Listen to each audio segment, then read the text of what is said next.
What is your name? My name is Tom. And you live here in Cooks? Yes, I do. Since July, and I want to live here the rest of my life. Why? Because Cooks is respect. And respect is lost in America. When I was young, I was born in a community like this in the mountains, and there was respect. Now it is gone. Everybody has money, and they forget respect. They forget family. Enough is enough. Një qytetar amerikan në një vend i fuqishëm, i begat, i zhvilluar, vend ku të gjithë duan të shkojnë, ka lënë pas gjithçka për të ardhur e për të jetuar në Kukës, Shqipëri.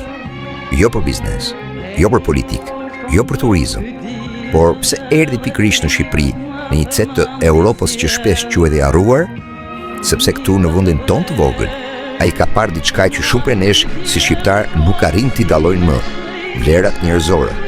Në Shqipëri ai shet diçka të shenjtë, respekt, bashkëtesë, familje dhe një popull që ndonse i thjesht i ruan këto vlera të mëdha.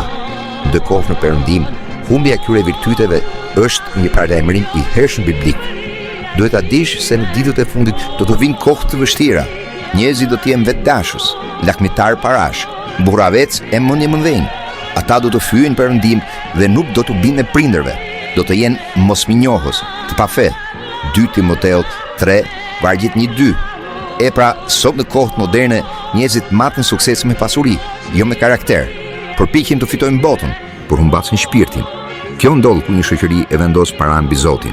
Ajo humb gjithçka, sepse lakmia për para është rrënja e gjithë të këqijave. 1 Timoteu 6, vargu 10. Në një botë që ndjek pasurinë, Zoti kërkon zemrën. Ai nuk na jep thjesht një mënyrë për të jetuar, por vetë jetën. Dhe një nga bekimet më të mëdha të kësaj jete është familja. Në Shqipëri, edhe kur kemi pak, ndajmë bukën, shtëpinë edhe zemrën me nënën, baban, motrën dhe vëllan.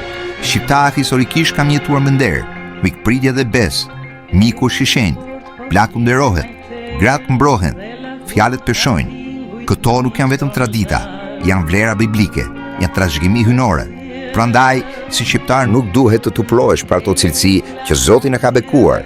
Përkundrazi, ruaj mikpritjen, mbro nënën dhe baban, respekto të afërmit dhe njerëzit që të rrethojnë, je ndershëm, beso te Jezusi dhe lutu bashkë me familjen tënde, sepse nëse ruajmë besimin dhe këto virtyte që Perëndia ne ka dhënë, ai do të na nderojë si shqiptar përpara gjithë kombeve. Amen.